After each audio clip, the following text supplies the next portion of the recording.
لله لله شيء لله حبيبنا علوي منتهى المطالب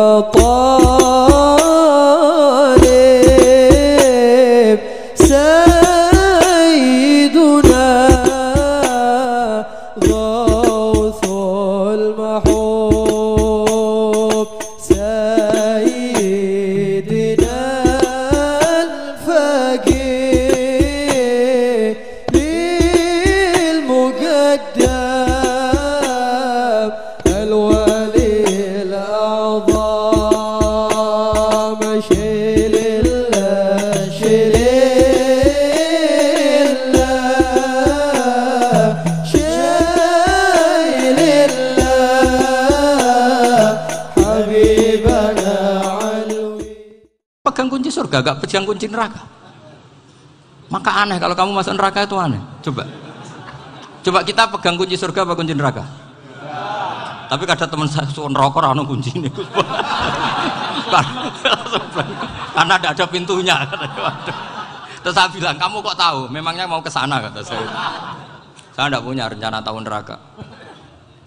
Karena nanti di antara syafaatnya Quran itu orang kalau mau masuk neraka tidak jadi. Ya nggak apa-apa ya, diatur sendiri.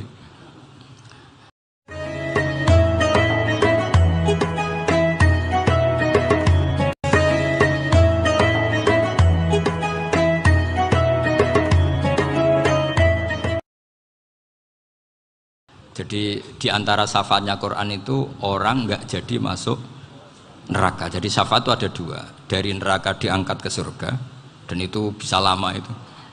Tapi kalau syafaatnya Quran itu yang belum masuk neraka supaya nggak jadi masuk neraka.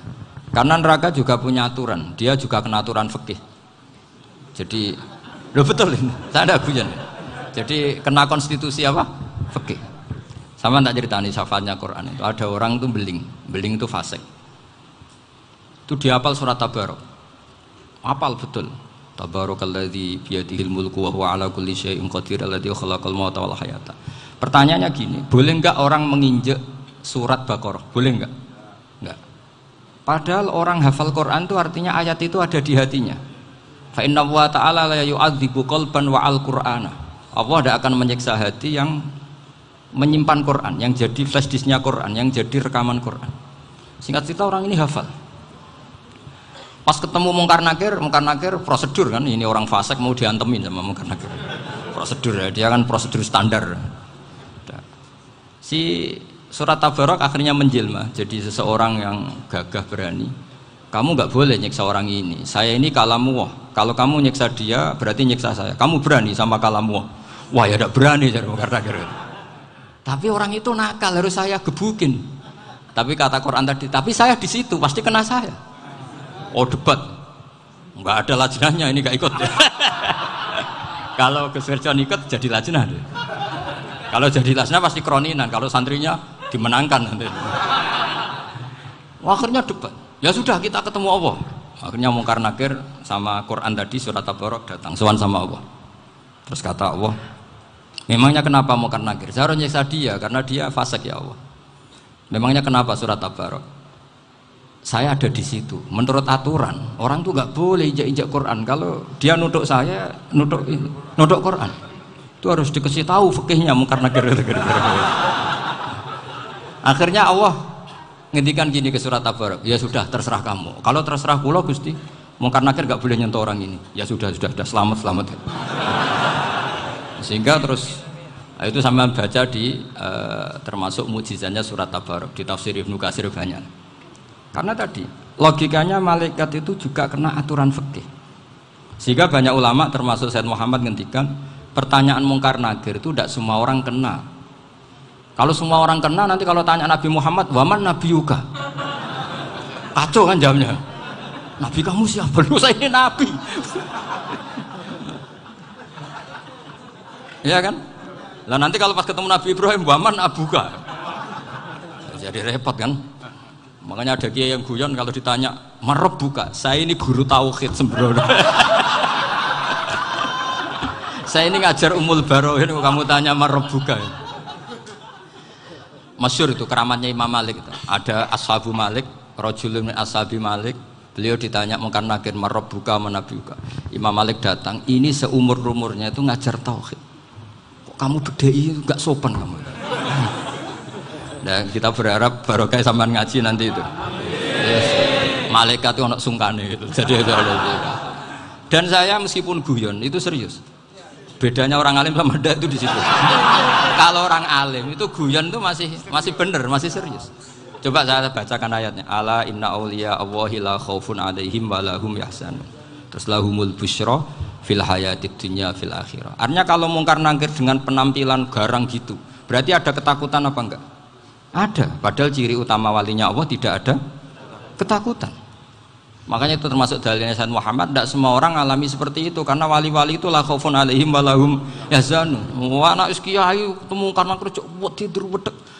Iku dreseke ora kok pertanyaan tok, nek konan santri piye? Lho isen wis kiai dihanjuti Munkar Nakir. Malu gak kira-kira? Mesti plengane konan santri piye? Nah jawabannya gampang karena pernah ngajar tauhid. Makanya Sayyidina Ali ini cerita ini ada di kitab Nurul Dholam, sama di kitab Nurul Dholam karangannya Syekh Nawawi Banten. Itu Sayyidina Ali itu ya, andekan orang biasa mungkin ya agak-agak hasut, tapi ini wali gak boleh kamu katakan hasut. Dia itu mangkal sama Umar. Orang kok setiap orang pernah dibentak, apa dia berani bentak Munkar Nakir? Penasaran dia. Bagaimana kerengnya Umar itu berlanjut enggak gitu kira-kira. Akhirnya minta, ya Allah saya minta kasyaf. Ya karena yang minta Sayyidina Ali karena mau wajah dituruti sama kasyaf. Dilihat Sayyidina Umar pas meninggal itu. Jadi hasud itu ya kadang penting asal baik. Loh betul, bahasa Kanjeng Nabi kadang la hasada illa fisnaten. Itu Nabi membahasakan ya hasad. Gus Firson saja yang nafsirkan ghobtoh itu kan gaya-gayanan sebagai ulama. Aslinya Nabi ngendikannya itu la hasada illa fisnaten. Ulama yang ganti itu namanya ghobtoh. Wong Nabi sendiri nyebut hasad kok kamu tafsiri ghobtoh. Ya hasad ya hasad. Udah enggak usah ditawil-tawil pokoknya gitu. Kalau sampean nggak percaya nggak apa-apa. Kok gitu aja kok repot. Karena sampean nggak percaya kemungkinannya dua. Satu nggak ngerti. Dua sama-sama alim kan dari awal kalau sama-sama alim kan laisa li alimin ayuqallida aliman akhir. Kita nggak perlu saling mengikuti. Ngapain hasud? Biasa aja. Akhirnya Sayyidina Ali kasut. Pas Umar bangun, setelah mati kan bangun, setelah meninggal bangun. Munkar Nakir datang dengan perangai yang sangat garang. Itu digambarkan Sayyidina Ali matanya itu kal kidril ghali.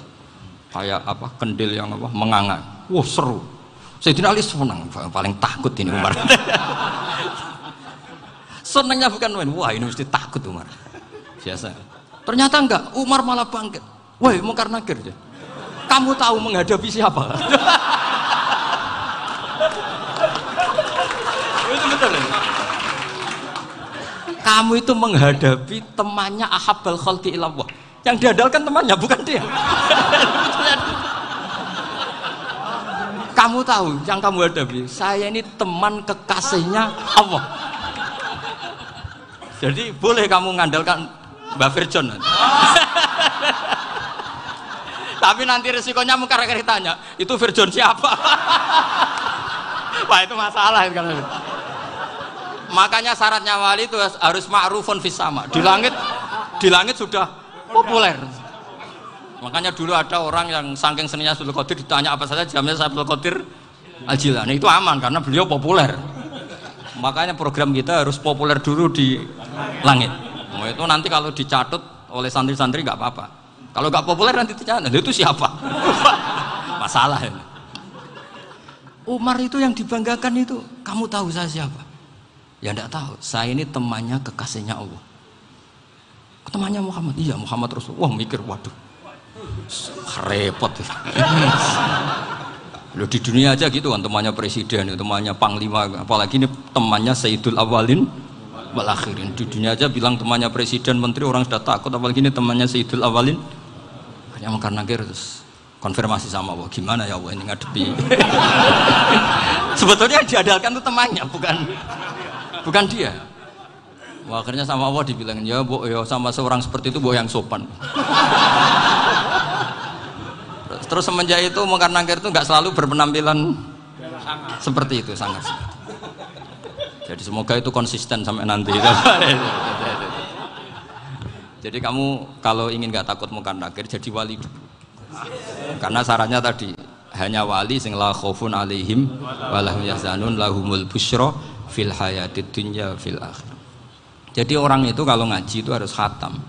Jangan semuanya kena pertanyaan. Nanti kalau semuanya kena pertanyaan nanti repot. Kalau Nabi Muhammad ditanya waman Nabi juga.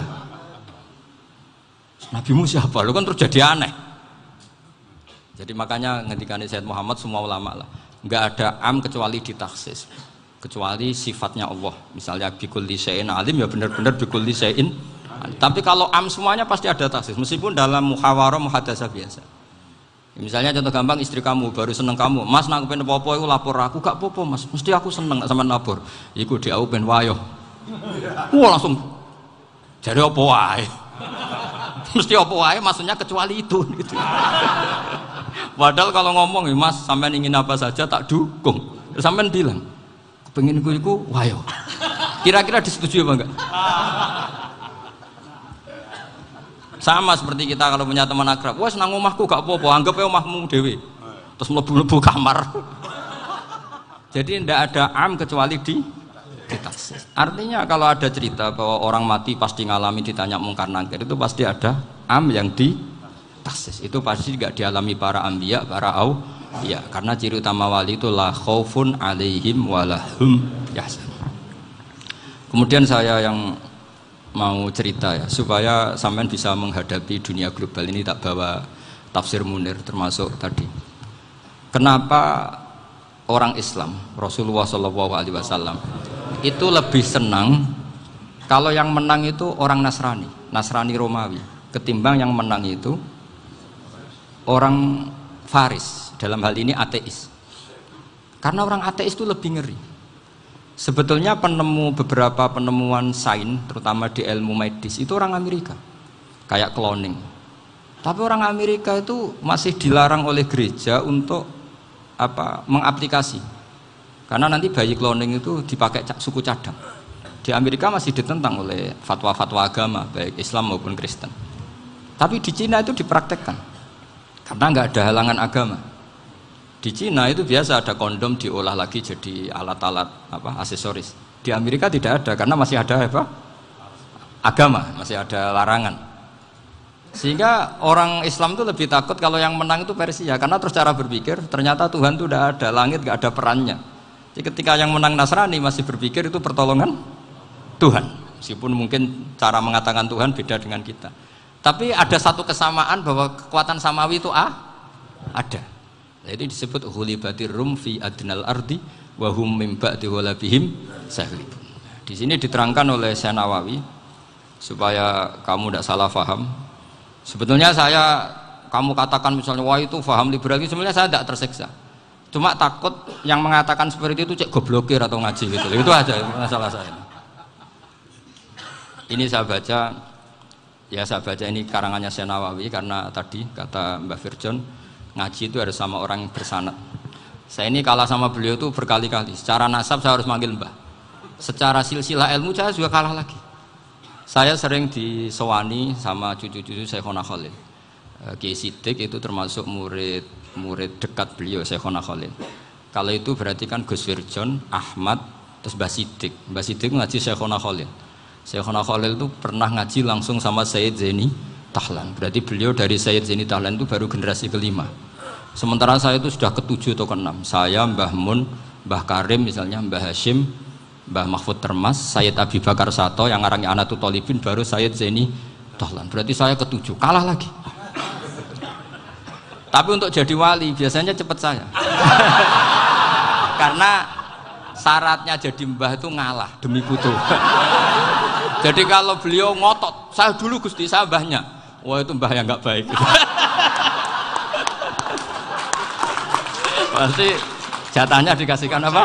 Cucunya dulu.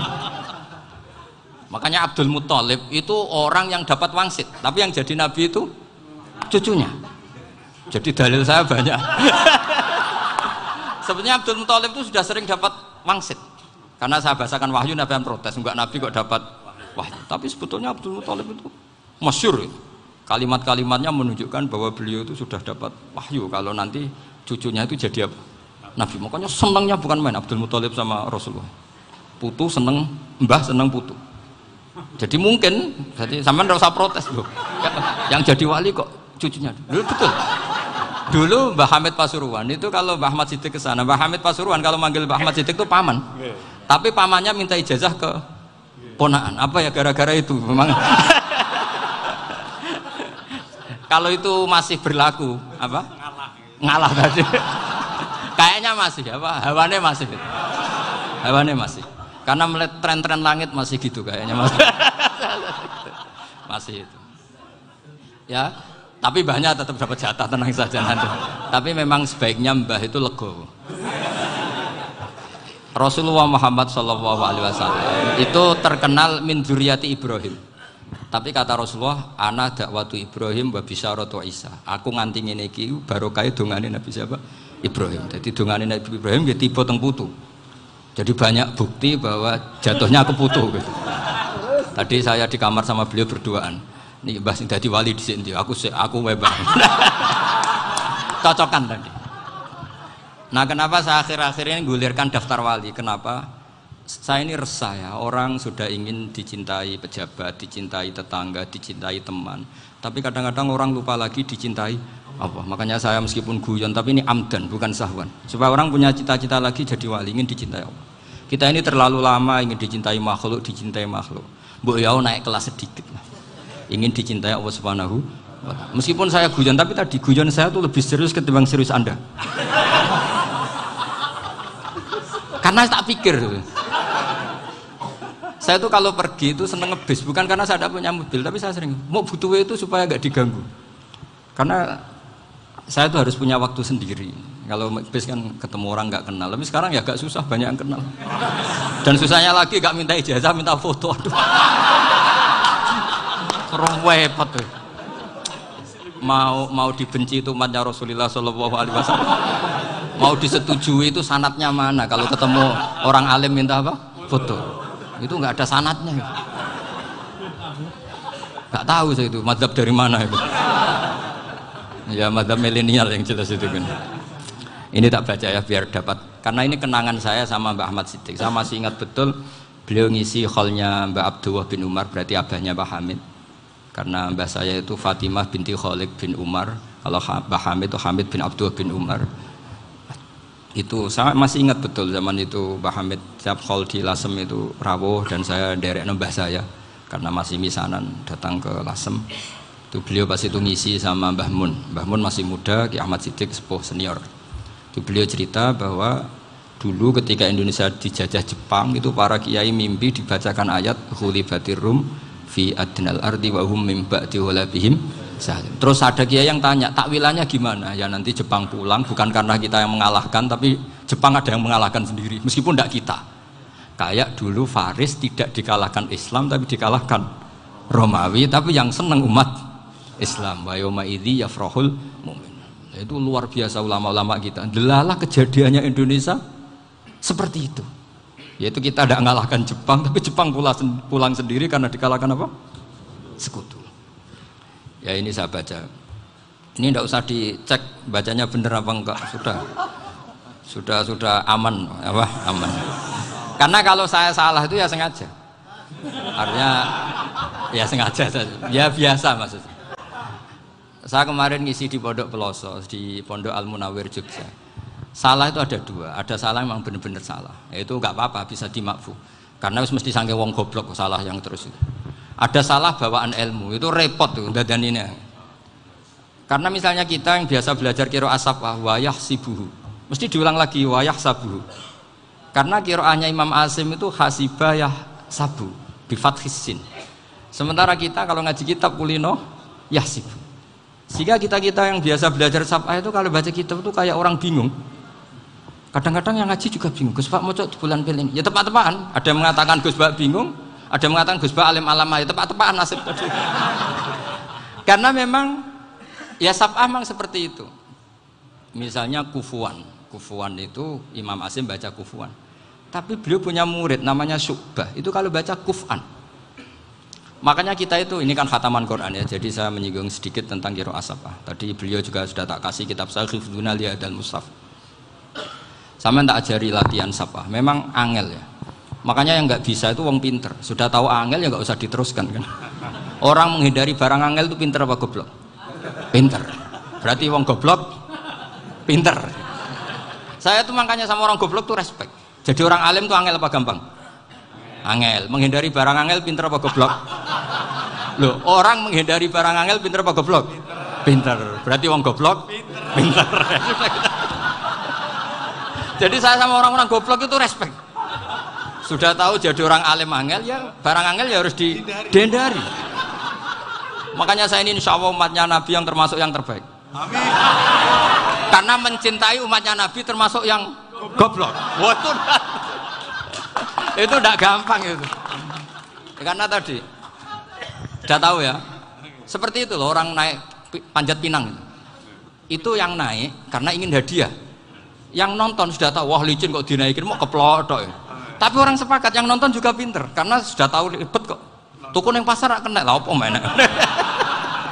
Sama juga gitu. Ngalim tafsir angel, ngalim fikih angel, tak karek ngaji ngerekam kan gampang. Itu pintar apa goblok? Pintar. Iya. Makanya kula niku mbok burohno ngono tok. Saya tadi dinasihati Mbak Firjon, muga-muga hati saya selamat. Saya itu meskipun kata orang banyak, muhibbin saya banyak, tapi saya insya Allah tidak riya. Saya itu pakai kitab namanya Tasbitul Fuad, itu karangannya Said Abdul Al-Haddad. Ketika beliau punya muhibbin banyak ditanya, bagaimana ya Habib Anda menjaga hati Anda? Jamnya Said Abdul Haddad itu unik. Innama azzamu Allah. Mereka itu sebenarnya menghormati Allah. Cuma butuh sarana dan itu saya.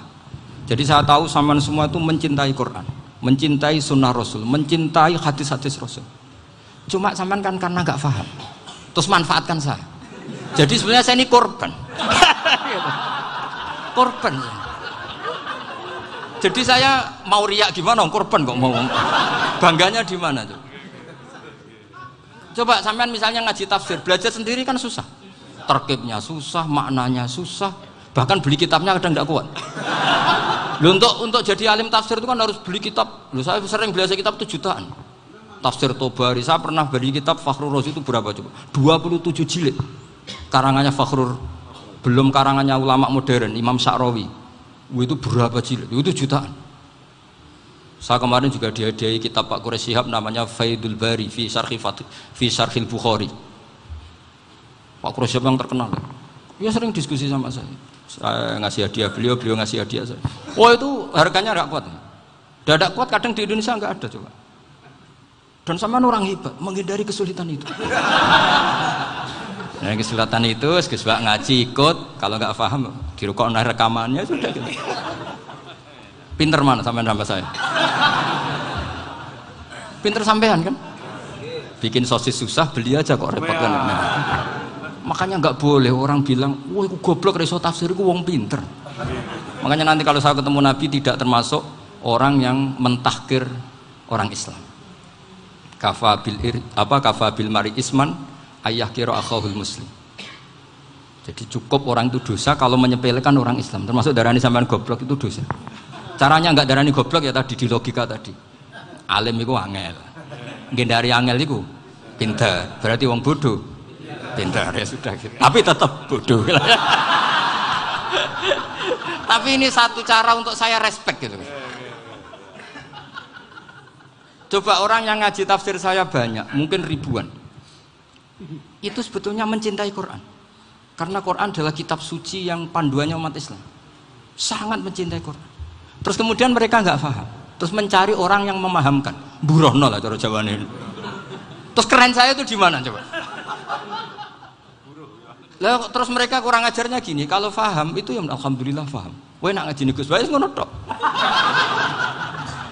Tapi nek ora paham, ora nyalano akale. Mari Gus Bae nerangno cepet, mulane gak paham.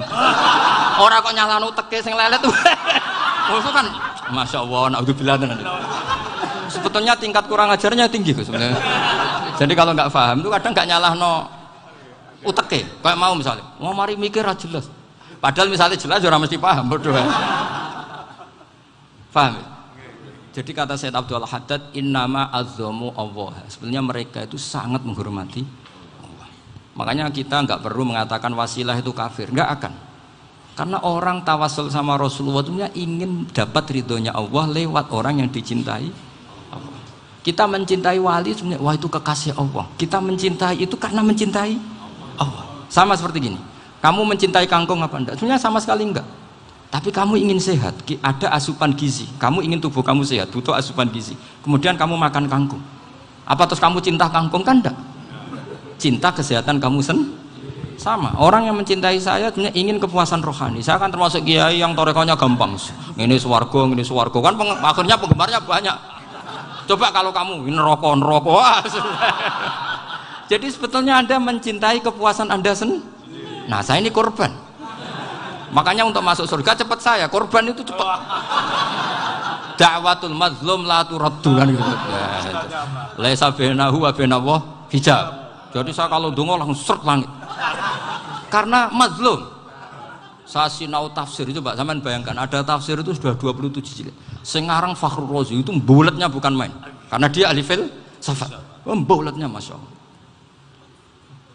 Sudah gitu sinau Jalalain kadang dikomen oleh Sawi. Sudah kita percaya Jalalain boleh dibully Sawi. Percaya Sawi dikandani, oh iku Maliki rasa ribet. Sudah gitu sinau Qurtubi, sinau tafsir Tobari itu susahnya. Belinya susah, belajarnya susah. Padahal saya punya keluarga, punya istri, punya anak. Bayangkan kalau istri saya rewel kayak istri sampai. Wah itu, tapi alhamdulillah enggak. Sama sekali enggak. Allah sudah milihkan, wah ini bahaya kalau punya istri rewel. Imam Sibawai itu kitabnya banyak, tapi yang terbukukan hanya kitab Sibawai. Karena beliau kalau sudah belajar lupa istri. Hanya pas beliau di pasar, kitabnya dibakar semua sama istrinya. Karena dianggap saingannya. Ternyata yang dicerai tidak kitabnya, malah istrinya. Itu Imam siapa? Sibawai. Tapi alhamdulillah kitab saya nggak terbakar, aman. Saya teruskan ya. Jadi untuk menjaga riya dilatih innama azzamu Allah. Sebenarnya mereka itu menghormati, sehingga wasail itu sebenarnya nggak pernah jadi subjek pelaku utama, tetap Allah. Sebab itu kata Sayyid Muhammad, kamu kok mengatakan wasilah itu kafir itu gimana? Ketika innallaha qad ba'atsa lakum taluta malika. Talut itu ya manusia. PD-nya itu apa? Inna ayata mulkihi ayyatiyakumut tabut fihi sakinatum mir rabbikum wa baqiyatum mimma taraka alu Musa wa alu Haruna tahmiluhul malaika. Jadi beliau PD itu kalau bawa sunduk semacam peti sakti, sing di situ ada baqiyatum mimma taraka alu Musa wa alu Haruna tahmiluhul malaika.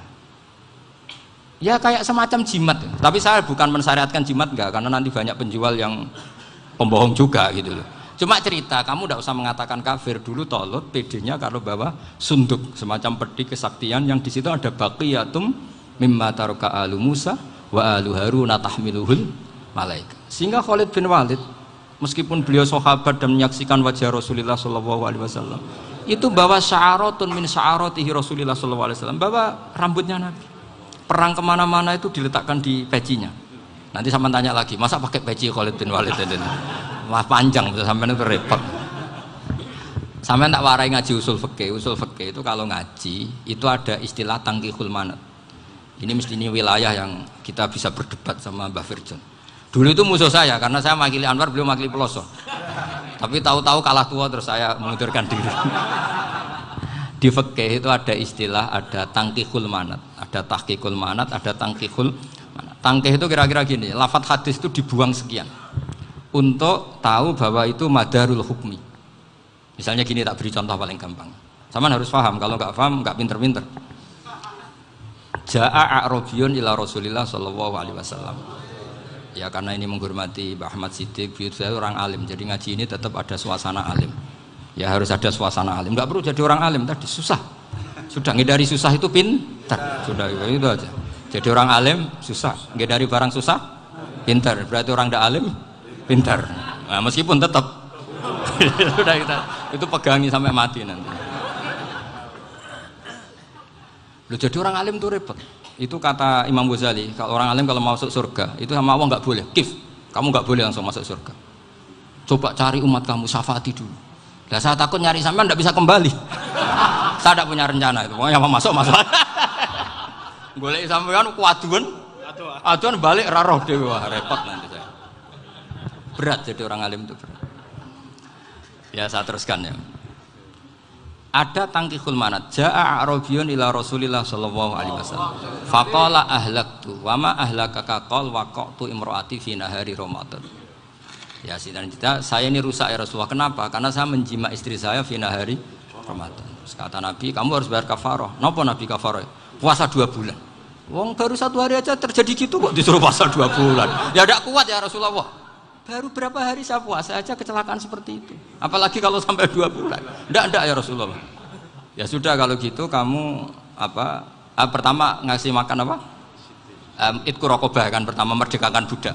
Tapi kan sekarang nggak ada budak makanya terus sekarang langsung puasa. Wah ini nggak bisa semua. Ya sudah ngasih makan orang 60. Kasihkan siapa ya Rasulullah? Ya orang fakir. Saya ini paling fakir. Di kampung saya ini orang paling fakir. Jadi mulai dulu orang fakir itu hubungan suami istri itu paling lancar mulai dulu. Makanya orang fakir itu anaknya banyak karena hiburannya hanya itu. Wong Ramadan aja. Coba mau ke ATM nggak punya uang, mau antri di bank nggak punya, mau apa coba? Itu mulai dulu. Ini sanatnya mutasil. Wah, akhirnya sudah sanksinya kan tadi ya itqu raqabah atau puasa 2 bulan berturut-turut atau ngasih makan 60 orang miskin. Lalu kata ahli usul fikih, kata A'rabi dibuang, nggak menjadi catatan hukum. Orang kota pun kalau melakukan itu juga kena sanksi yang sama. Imro'atau juga dibuang. Andai kan itu dilakukan untuk amatnya juga ketentuannya sama. Nah sekarang perdebatan antara Imam Syafi'i dan Imam Malik begini.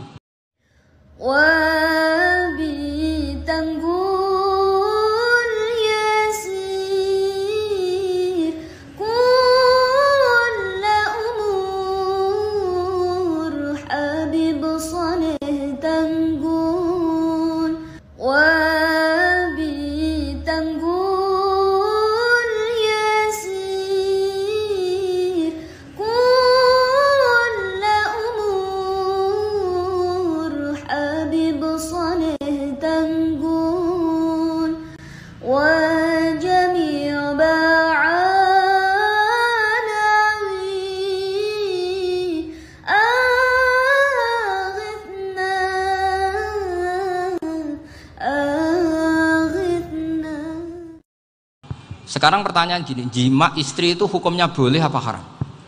Boleh kan?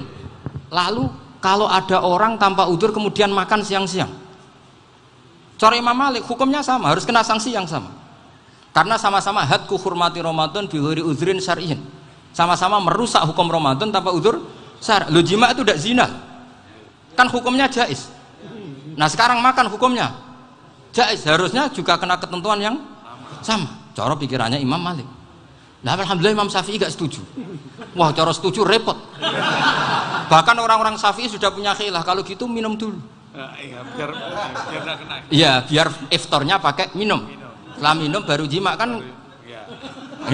Ini sudah menyiapkan khilafnya. Ini khas Syafi'i ini, bongsong rekayasa hukum. Nanti bisa belajar jauh cara ngakali hukum. Makanya guyonan yang masyhur Gus Dur itu gitu. Ada seorang kiai atau Gus lah, ya punya salah, namanya manusia kan punya salah, entah cangkruk entah apa, pokoknya punya salah. Ada wartawan yang ngiranya semua kiai itu orang suci, sehingga tanya sama Gus Dur, Gus itu ada kiai kok, ya pokoknya salah lah. Tapi jangan bayangkan dosa besar, enggak, kecil-kecil aja. Itu gimana itu? Padahal kiai kan orang suci. Jawabnya Gus Dur lucu. Ya justru yang boleh salah itu para kiai. Kalau kamu nggak boleh. Loh, kok bisa Gus? Karena mereka tahu caranya tobat. Repot. Kalau kamu nggak tahu caranya, sama pelanggaran hukum itu ya harus pakar-pakar hukum. Itu yang tahu caranya rekayasa. Kalau kamu ya kena pasal kan ya. Jadi kamu jangan niru saya. Saya ini punya sekian cara untuk kembali. Nah, itu namanya khilaf. Makanya kata Sayyid Muhammad, kamu tidak usah anti khilah. Karena Abu Hanifah itu membolehkan khilah, kitabul khiyal. Yang penting kamu soleh dulu. Setelah soleh nanti Allah maklumi. Soleh dulu, syaratnya soleh dulu. Kalau tidak soleh jangan. Contohnya gini, ada orang mau puasa lemes sekali, mau makan. Gampang. Kalau langsung makan kan kayak hadku hormati Ramadan biwiri udrin sarian. Aku langsung mau jembera sowan Mbah Firjon. Sudah status saya apa? Musafir. Ya sudah, berangkat aja sampai Tuban makan. Nanti kalau nggak jadi ya nggak apa-apa sudah. Kan mulai pergi sudah musafir. Saya tidak tahu nanti malaikat tertarik gebuki nggak tahu. Tapi itu ada khilahnya, asal soleh. Karena kata Sayyid Muhammad dan semua kitab mengatakan itu. Kalau sama nggak tahu ya kebablasan. Nabi Ayub, yang nabi yang terkenal Gudiken itu siapa? Ayub ya. Nah, itu yang Israiliyatnya kan seru lah. Gudiken dikukur bek kreweng itu terlalu lah kalau itu. Untuk kreweng konti, ning Arab ora ono kreweng itu sudah masalah itu. Singkat cerita, Nabi Ayub ketika diasingkan kaumnya itu kan nggak punya sumber makanan. Lah orang lelaki itu mulai dulu egois. Istrinya Nabi Ayub itu cantik sekali, udah cantik, rambutnya bagus.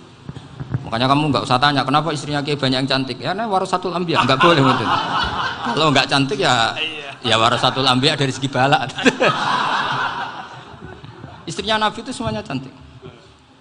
Nggak usah tanya sebabnya apa, pokoknya gitu, semuanya cantik. Singkat cerita, beberapa kali istrinya Nabi Ayub itu kerja demi bisa nafkahi Nabi siapa? Suatu saat itu tidak ada pekerjaan yang cukup untuk beli roti. Satu-satunya peluang dapat rezeki itu putrinya raja itu rambutnya berondoli. Terus ada sayembara siapa yang rambutnya bagus mau dibeli. Sampai rambutnya istrinya Nabi Ayub itu dijual. Nabi Ayub tersinggung karena itu mengurangi kecantikan. Jadi lelaki mulai dulu gitu. Udah nggak urun kalau istrinya nggak cantik itu komplain. Itu khasnya lelaki. Jadi kalau kamu gitu ada sanadnya juga, tenang saja ya. Komplain ya pegawaian itu. Saking mangkelnya Nabi Ayub terus ngendikan la adriban naki mi'ata sautin. Kamu akan saya pukuli dengan mi'ata sautin atau dengan 100 cambukan. Atau mi'ata dikhtin atau mi'ata apalah sesuai konteks zaman itu. Engko namuni pecut tuku konti kok ribet lagi. Singkat cerita akhirnya ketahuan bahwa istrinya menjual itu demi Nabi Ayub. Allah nggak ridho kalau kekasihnya yaitu istrinya Nabi Ayub wis perjuangan kayak gitu malah kena hukuman. Tapi Allah juga nggak ingin kekasihnya yang bernama Ayub melanggar sumpah. Padahal beliau sudah sumpah, wallahi demi Allah nanti tak pukul dengan 100 kali. 100 kali dengan lidi lah misalnya, contoh yang gampang tuh lidi. Akhirnya sama Allah dikasih satu solusi. Wa khud biyadika dikhtan fadrib bihi wala tahnas. Ya sudah, lidi itu ikat jumlahnya 100. Terus pukul sekali saja, anggap saja sudah 100. Iku pangeran sing wari ngakali ngono iku pangeran. Tapi syaratnya soleh, syaratnya soleh. Jadi kalau kamu anti khilaf berarti anti ajarannya Allah di ayat itu. Wa khud biyadika dikhtan fadrib bihi wala tahnas. Itu dulu ada, ini cerita di Ithaf. Ini cerita terakhir, ini sudah, sama jangan nama sudah. Terus pengumuman tadi, yang nggak pernah sepuh ngutang saya itu haram tadi. Karena tadi saya punya kewajiban di rumah yang bisa menggugurkan ya kewajiban yang lebih besar. Lebih besar itu ya tadi, bisa pernah guru, pernah sepuh. Yang jelas nggak umur. Umur sampean menangkap itu, tua-tua serepot itu. Ada raja itu ganteng kaya, senengannya nikah perawan cantik. Itu semua kampung mesti kenal. Mungkin digilir atau gimana pokoknya. Suatu saat ada pemuda suka sama perempuan yang di kampungnya, cantik sekali. Kemudian pemuda ini ternyata pekerja di kerajaan itu. Tiap hari ditanya, oh itu yang di kampung yang cantik siapa? Mau saya nikahin gini. Wah bahaya ini, saingannya raja. Jadi yang dibidik pemuda tadi itu saingannya. Si raja ini orang yang namanya raja kan gengsinya tinggi. Kaifatang kihuha wa qad ra'aitu qad qabbalaha rajulun. Kok mbok nikah piye? Saya tuh pernah melihat dicium lelaki. Wah, gak mau. Gak gelem wis kadung ditambung lan wa qad qabbalaha rajulun. Saya pernah melihat sendiri qabbalaha rajulun, dicium oleh lelaki. Wah, sudah gak minat raja langsung gak keren. Suatu saat pemuda tadi nikahi perempuan itu. Rajanya marah-marah, kamu lelaki gak punya harga diri gini. Gak punya selera, gak punya harga diri, sudah pernah dicium orang kok tetap dinikah. Terus bilang ke raja, ta'rif manir rajul, lelaki itu siapa? Abuha. Kamu tahu lelaki itu siapa? Sopo? Abuha. Bapaknya. Saya kan hanya bilang rajulun. Pernah dicium lelaki. Lah pikirannya raja lelaki wis kowe-kowe ngene iki. Tapi butuhe canom mau raja ben gak sida itu aja tuh. Baru kayak digulirkan gitu, wakot kebalah rajulun. Wah nggak mau. Setelah itu satu saat pegawainya tadi nih kayak perempuan. Kamu nggak punya harga diri gini. Kamu tahu mandir rajul apa abuha? Wah nak ngono aku gak apa-apa. Lah monggo sakniki wis bojo kula. Ora trimo wis diambung wis macam-macam. Lah itu namanya khilah. Apa? Khilah. Kalau di Balawa disebut tauriyah atau apalah. Tapi saya tidak ngajari sampean seperti itu. Sudah pinter sebelum saya ajarin. Bangsa ngakali kan sudah pinter. Ya ini terakhir tak baca Arabnya saja nanti. Bismillahirrahmanirrahim. Biar dapat barokahnya Syekh Nawawi juga barokahnya guru-guru. Bismillahirrahmanirrahim. Wasababu nuzuli hadil ayati annahu kana baina farisa war rumi qitalun wa kanal musyrikuna yawadduna antaghliba farisu ar-ruma li anna farisa kanu majusiyan ummiyin wal muslimuna yawadduna ghalabatar rum ala faris liqaunihim ahla kitabin. Jadi zaman dulu orang Islam lebih senang kalau yang menang itu orang Nasrani. Kalau bandingannya ateis.